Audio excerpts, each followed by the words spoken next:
시옷 인스티튜트. 안녕하세요. 시온연구소입니다. 시온연구소 오늘은요, 켄 로빈슨하고 루 에로니카가 2018년도에 지은 책이에요. 2018년도에 지은 책이고 21세기 북스에서 출간한 누가 창의력을 죽이는가 부제로 표준화가 망친 학교 교육을 다시 설계하라 라는 책을 소개시켜 드리려고 하는데요. 이 책은 초등학교 자녀를 두신 부모님께서 꼭 한번 읽어보시면 도움이 많이 될 만한 책이에요. 저는 오늘 그 중에서도 페이지 157페이지에 있는 교육의 목적, 거시적인 교육의 목적이라는 내용을 가지고 여러분들과 이야기를 나눠볼까 해요. 여러분들은 우리 자녀의 교육을 어떤 목적을 위해서 진행하고 계신지 다들 이유가 있으실 건데, 제가 막연하게 생각하기로는 교육의 목적은 우리 아이가 한 일생을 잘 크기 위한 어떤 그런 방법들을 배울 수 있는 어떤 장소다라는 생각을 했는데, 그에 대해서 구체적인 이야기를 여러 가지를 열거하려고 하다 보니까 굉장히 좀 머리가 아프다 보니까 그냥 막연하게만 생각하고 싶은 생각이 계속해서 들더라고요. 그런데 이 책에서 정리를 해주고 있는데 좀 머리를 때리는 그런 이야기들이 좀 있는 것 같아서 여러분들께 좀 소개를 시켜드리고 싶어서 영상을 켰습니다. 먼저 첫 번째, 거시적인 교육의 목적 첫 번째 목적이 바로 저는 이 부분이 되게 중요한 것 같은데요. 경제적 자립입니다. 저는 우리나라 교육에서 경제 관련된 그런 어떤 과목에 대한 수업의 비중이 좀 더 많이 늘어났으면 하는데요. 아이들이 너무 아카데믹한 공부에만 치중을 하다 보니까 나중에 어떤 사회에 적응하는 또 사회에서 활용할 수 있는 그런 기술들을 배울 수 있는 기회가 너무 적지 않나. 결국은 우리가 살아내다 보면 뭐 사랑도 중요하고 관계도 중요하지만 결국 그런 것들을 해내기 위한 기본 바탕이 되는 것이 아무래도 좀 돈이잖아요. 그래서 어렸을 때부터 아이들이 경제적인 지식을 가지고 있는 것은 굉장히 중요하다. 그런 생각을 하고 있었는데 이 책에서 경제적 자립이라는 첫 번째 이유를 들어서 설명을 하고 있습니다. 교육의 목적에 대해서. 그래서 좀 읽어보면 부모가 자녀를 교육하는 주된 이유는 좋은 직업을 찾아 안정적으로 살기를 바라는 마음 때문이다. 물론 다른 이유도 얼마든지 있을 수 있지만 이것만큼 확실한 이유도 없다. 여러분은 자녀가 어떤 직업을 갖기를 원하는가? 자녀의 개인적인 흥미와는 상관없이 그저 다른 부모들처럼 안정적이고 수입이 좋은 의사나 변호사, 은행원 같은 직업을 갖기 바랄 수도 있다. 또 자녀가 행복을 느낄 수만 있다면 어떤 직업이든 상관없다고 생각할 수도 있다. 아니면 이 두 가지를 동시에 만족하는 직업을 원할 수도 있다. 어느 쪽이든 간에 만약 여러분이 전통적인 학교 교육이 자녀의 미래를 위한 최선의 길이라고 생각한다면 그건 오판일 수 있다. 오늘날의 직업은 급속도로 변하고 있으며 이러한 변화는 테슬라 같은 전기차 제조업체의 등장으로 점점 가속화될 것으로 보인다. 여러분의 자녀가 마주하는 장벽 역시 지금보다 훨씬 높아질 것이다. 지금 이 페이지를 좀 길게 읽어드렸는데 이 중에서 지금 제가 여러분들께 좀 이야기 드리고 싶은 이야기는 전통적인 학교 교육이 자녀의 미래를 위한 최선의 길이라고 생각한다면 그건 오판일 수 있다라는 이 문장입니다. 주변에 그 친구들을 봐도 아직은 이 틀에서 벗어나지를 못하고 있는 것 같아요. 그날 살아가야 되는 어떤 인생이잖아요. 우리네 인생이잖아요. 미래를 미리 예견해서 그 내용을 보고 실행할 수 없는 우리네 인생이잖아요. 그러다 보니까 과거에 내가 했던 경험에 계속 치우쳐서 아이를 가르칠 수밖에 없는데 그게 얼마나 지금 위험한 어떤 말인지를 좀 확실하게 이야기해주는 대목입니다. 그리고 또 저희가 과거에 그렇게 열심히 학교 교육에 의존을 해서 공부를 해서 대학을 들어갔지만 이 경제적인 자립에 대해서 우리는 얼마나 떨어져 있는지를 좀 반성해 봐야 하는 시기인 것 같아요. 우리가 나중에 아이가 어느 정도 이제 경제적인 자립을 해야 하는 그런 시기에 뭐 예를 들어서 60이다. 한 30 정도 됐는데 60이다. 뭐 25 정도 됐는데 60이다라고 했더라면 60부터 살아가야 되는 부모의 시대도 굉장히 긴데 그거 이외에 또 자녀들이 경제적인 자립을 못해서 부모가 그 자녀들의 경제까지도 지원을 해 줘야 되는 시기라고 생각을 한다면 지금 현재 제가 느끼고 있는 저희 부모님과 저 사이에 느끼고 있는 이러한 경제적 자립에 대한 성찰보다 더 깊은 성찰을 그땐 할 수밖에 없을 것 같다라는 거죠. 이상적으로 말해서 성찰이라는 것이지 그 당시의 시대로 보면 굉장히 좀 삶의 어떤 무게라고까지도 이야기할 수 있는 그런 어떤 시점이 올 거라는 얘기죠. 그래서 아이들을 키울 때 아이들이 과연 20세가 지났을 때 우리 아이는 경제적인 자립을 할 수 있을까에 대해서 계속해서 되뇌이면서 교육을 해야 된다라는 이야기를 하고 있는데 굉장히 중요한 것 같아요. 그리고 여기 보면은 비교적 최근까지만 해도 공부를 잘해 좋은 대학만 졸업하면 꽤 안정적인 삶을 보장받을 수 있었다. 하지만 이젠 더 이상 그렇지 않다. 한 가지 이유로는 취업 시장 자체가 급속도로 변하고 있다는 것을 꼽을 수 있다. 그래서 최근 30년 동안 새롭게 등장한 기술과 세계화 시대의 도래, 해외 시장으로서의 업무 위탁은 전 세계 취업 시장을 완전히 바꾸어 놓았다. 그래서 1970년대까지만 해도 미국의 상당수 고등학교 졸업자는 블루칼라 노동자로 취업을 하였다. 당시 미국 취업자 가운데 4명 중 1명은 생산직 근로자였다. 그러나 그 비율은 이제 10명 중 1명에 불과하다. 생산직 비중의 감소는 1980년대부터 시작되었다. 이게 뭘 얘기를 하는 거냐면은 예전에는 이제 정말 쉽게 얘기해서 공부를 못하면 그냥 고등학교 졸업을 하고 생산직 근로자가 되었다는 얘기인데 이제는 생산직 근로자의 시장이 없어진다는 얘기예요. 뭐 때문에 없어지냐면 그 로봇 AI 기술 때문에 없어진다는 얘기죠. 그렇다는 얘기는 무슨 얘기냐면 일자리가 점점 사라진다는 거예요. 일자리라는 게 어떤 거예요? 나에게 재화를 주는 하나의 수단이잖아요. 그 일자리가 점점 사라진다. 생산직 일자리가 감소되면서 교육, 마케팅, 디자인, 기술, 광고, 미디어 등 지식경제 시장과 더불어 접대, 여행, 영업, 의료 등 서비스 산업은 성장하는 모습을 보였다. 이제는 작업복을 입고 출근하는 사람을 거의 찾아볼 수 없다. 대신 정장이나 캐주얼 청바지 차림으로 업무를 본다. 이에 따라 각국 정부는 학생들에게 대학 진학을 지속적으로 권장했고 결과적으로 많은 아이들이 학위를 취득할 수 있었다. 1950년대 미국의 대학 진학자는 고등학생 7명 중 1명에 불과했지만 이제는 3명 중 2명이 대학에 진학한다. 그러나 정부의 전략은 정부 당국이나 학생 또는 국가 전체적인 측면에서 계획한 결과를 만들어내지 못했다. 그러니까 그 생산직에 그러니까 공부를 못한다. 그럼 생산직으로 취업을 해서 거기에서 그냥 끊임없이 반복적인 일을 하는 어떤 그런 공장 일을 하는 사람으로 지낼 수 있는 기회가 어떻게 보면 사람의 삶의 질을 좀 떨어뜨린다라는 생각에 사람들에게 그러면 교육의 질을 높인다면 그보다 좀 더 삶의 질이 있어 보이는 화이트 칼라 쪽으로 사람들이 많이 갈 것이다. 그래서 대학에 진학을 권했고 대학에 진학을 대부분 가도록 학교 그 정책을 그렇게 실시를 한 거죠. 그러나 중요한 것은 계획한 결과를 만들어내지 못했어요.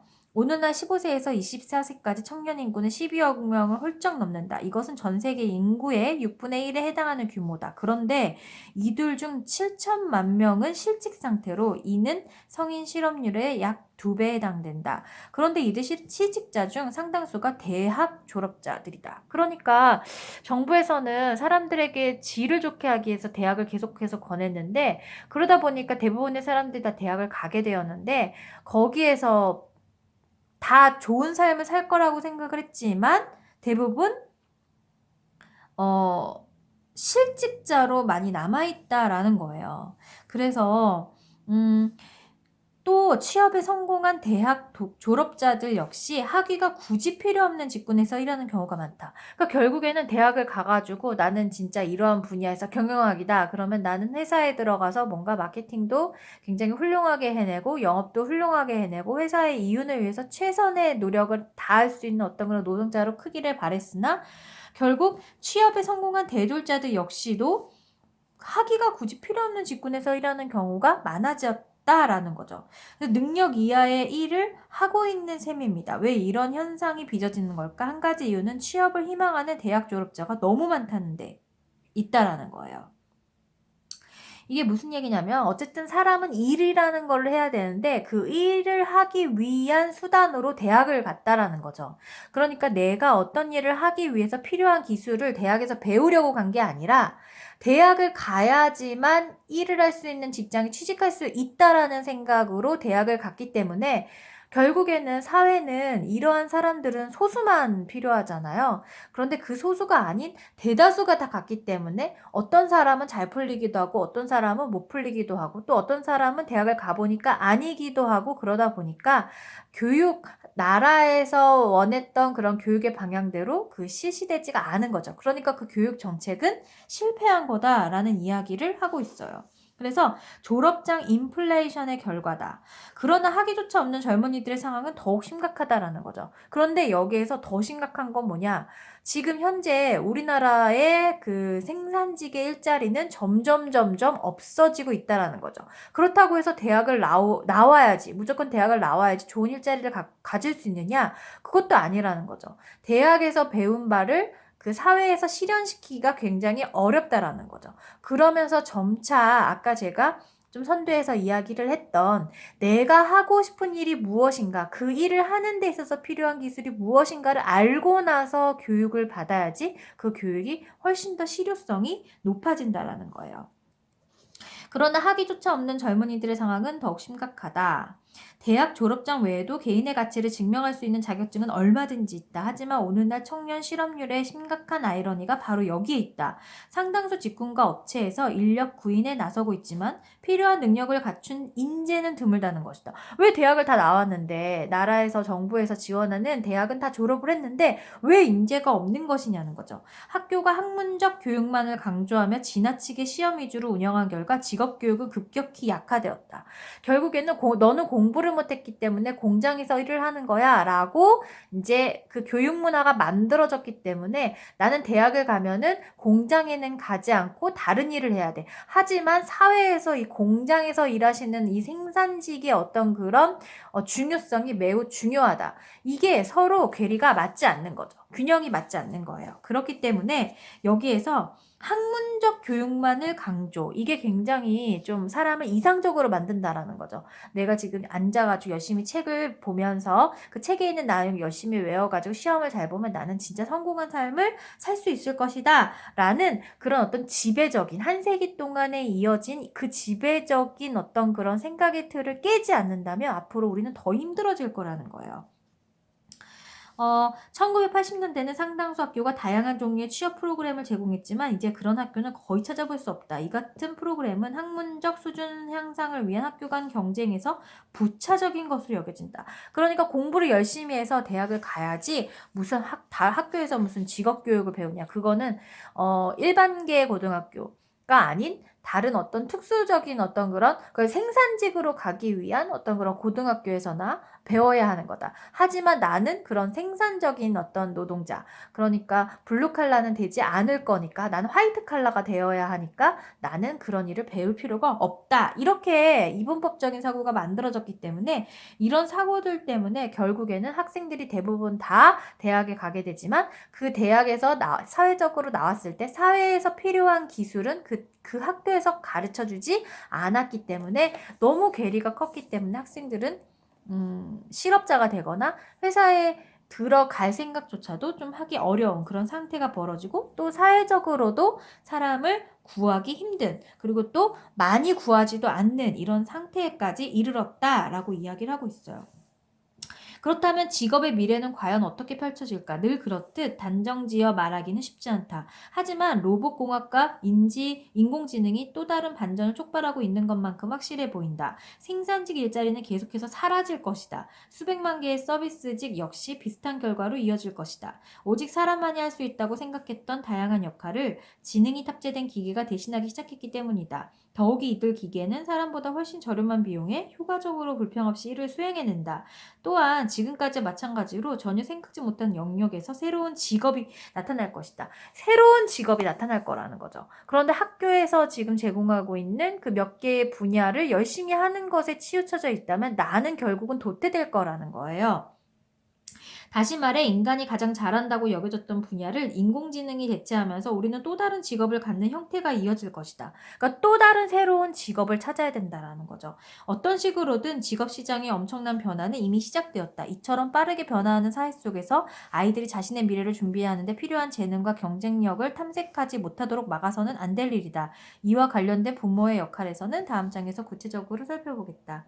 그래서 이 첫 번째, 이 경제적 자립에 대한 이 첫 번째 이유만으로도 우리가 어떻게 아이들을 교육해야 된다라는 거를 알 수 있다라는 거죠.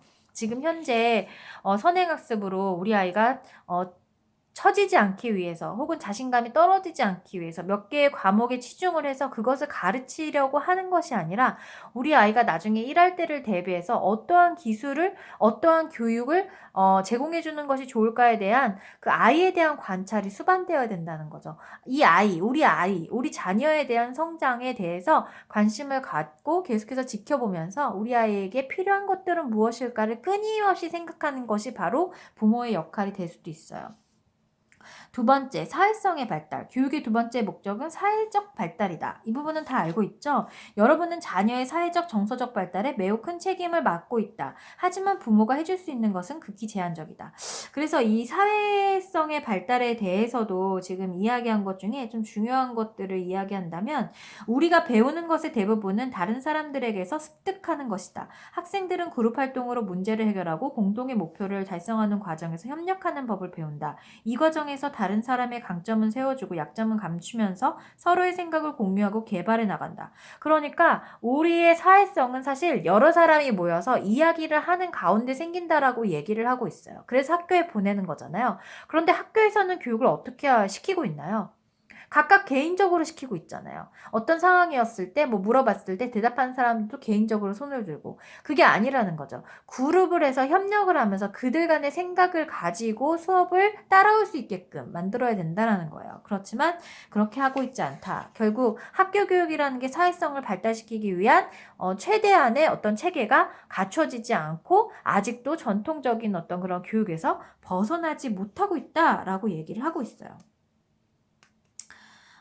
좋은 학교는 이 같은 내용을 충분히 인지하여 학생들이 각종 그룹 활동이나 협동 프로젝트, 지역 프로그램을 통한 사회적 학습을 적극적으로 권장하다. 그러나 유감스럽게도 모든 학교가 그런 것은 아니다. 아직도 많은 교실에서 학생들은 여전히 혼자 공부한다는 거죠. 여전히 혼자. 그래서 혼자 공부해서 배울 수 있는 것들도 있죠. 혼자 차분히 앉아서 그 내용을 계속 되씹어야 되는 그런 어떤 정보의 습득 어떤 시간이 있어요. 하지만 이 시간이 우리가 성장하는 데 있어서 대부분을 다 차지하면 안 된다라는 거예요.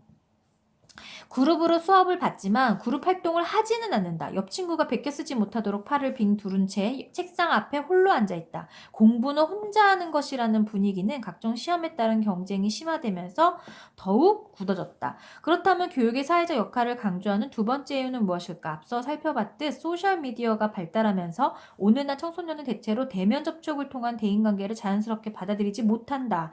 학교는 아이들에게 서로 어울려 함께 배우고 즐기는 활동을 권장함으로써 이러한 문제를 해결할 수 있다. 그러니까 우리가 뭐 핸드폰을 통해서 이제는 컴퓨터를 통해서 모든 것들을 많이 실행해야 되는 이런 시기에 사람들을 만나는 공간이 필요한데 그 공간이 학교라는 거죠. 그래서 학교에서 그러한 역할을 해야 되는데 학교에서는 체육이라든지 같이 협동해 볼 수 있는 체육이라든지 아니면 예술이라든지 이런 프로그램을 자꾸 빼고 수학이라든지 뭐 사회라든지 이런 지식을 습득하는 과목에 치중되어 있다는 것은 굉장히 학교의 역할을 제대로 하고 있지 않다라는 이야기를 하고 있어요. 교육의 목적 세 번째는 문화적 소양 개발입니다. 아이들에게 주변 세계의 주변 세계에 대해 가르친다는 것은 곧 내가 속한 사회는 물론 다른 사회의 문화를 교육한다는 의미다. 역사, 지리, 사회, 종교 같은 인문학과 더불어 예술이 우리 교육에서 중요한 이유가 바로 여기에 있다. 문화는 예술, 그 중에서도 발레, 현대무용, 순수문화, 공연 등을 뜻하는 순수 예술의 의미로 주로 사용된다. 나는 교육에서 예술의 중요성을 적극적으로 지지한다. 하지만 이 책에서는 문화라는 용어를 오늘날의 우리를 형성하는 가치, 믿음, 행동 양식 등을 통한 우리가 살아가는 삶의 방식이라는 좀 더 광범위한 개념으로 사용하기로 한다. 그러니까 우리가 교육을 하는 세 번째 목적은 문화라는 거를 체험하기 위해서 우리가 교육을 활용한다는 거예요. 학습은 자연적인 욕구에서 비롯되지만 아이들 학습은 대부분 문화적인 특징을 갖는다. 아이들은 주변 사람들을 보며 말하는 방법을 익혀나가듯 문화나 일상적인 삶의 방식 역시 비슷한 방식으로 배워나간다. 교육의 한 가지 역할은 이처럼 자신을 둘러싼 문화와 더불어 그 문화에 속한 사람, 양식, 환경을 더 깊이 이해하도록 하고 있다. 그래서 이런 문화적인 어떤 소양의 개발은 결국은 윤리의식으로도 이어진다라는 거예요. 여러 사람과 더불어서 살 때 과연 우리가 어떻게 살아야지만 정말 행복하고 올바르게 사는 것에 대한 인지를 이 문화적인 소양을 통해서 배우게 된다라는 이야기를 하고 있어요. 그래서 우리가 사람들과의 관계에서도 충돌을 맺는 이유는 이런 문화적인 소양이 부족해서다. 뭔가 계속해서 교류하고 협력하고 같이 활동하면서 느끼는 어떤 그런 개인 간의 어떤 소질, 기질을 다른 사람들과 같이 영향을 서로 끼치면서 그 영향 속에서 우리가 조율해야 되는 어떤 그런 균형 잡힌 어떤 그런 방향성을 제시하는 것을 계속해서 경험을 해야 되는데, 그렇지 못한 경우에는 소위 말하는 대화가 안 되는, 그러니까 너무 자기의 그 우물 속에서만 살고 있는 그런 어떤 현상을 불러일으키게 되고, 그런 것들은 또 다른 사람에 의해서 또 혐오를 느끼게 되고 그 사람을 피하게 하고 그 사람에게 뭔가 도움을 주지 않게 되는 그런 어떤 굉장히 안 좋은 문화를 형성하게 된다라는 거예요. 그래서 그런 사람들을 좀 경우 없다라고 이야기를 하기도 하잖아요. 그런 것들이 바로 여기에서 기반에서 생긴다라는 이야기를 하고 있습니다. 그리고 네 번째로는 개인의 발달. 교육의 목적이 단지 성적의 향상만이 아니라 감성과 지성의 공통 개발을 위한 것임을 망각한다면 그건 어떤 것도 성취될 수 없다. 그래서 이게 다 이어지는 건데, 교육의 목적의 첫 번째 경제적 자립이었잖아요. 그 경제적 자립에서 무슨 이야기를 했나요? 우리가 사회에서 우리 개인의 발달에 맞춰서 그 개인이 원하는 교육이 무엇인지를 스스로를 생각해서 그 교육을 듣고, 또 교육을 듣다 보니까 부족함을 느껴서 대학을 가고, 이렇게 개인 발달에 맞추어서 성장을 할 수 있는 그런 커리큘럼이 있어야 되는데, 우리는 개인적인 부분에 좀 초점을 맞추지 않고 무조건 어디를 가야 된다라는 공통적인 목적을 가지고 아이를 키운다라는 거예요.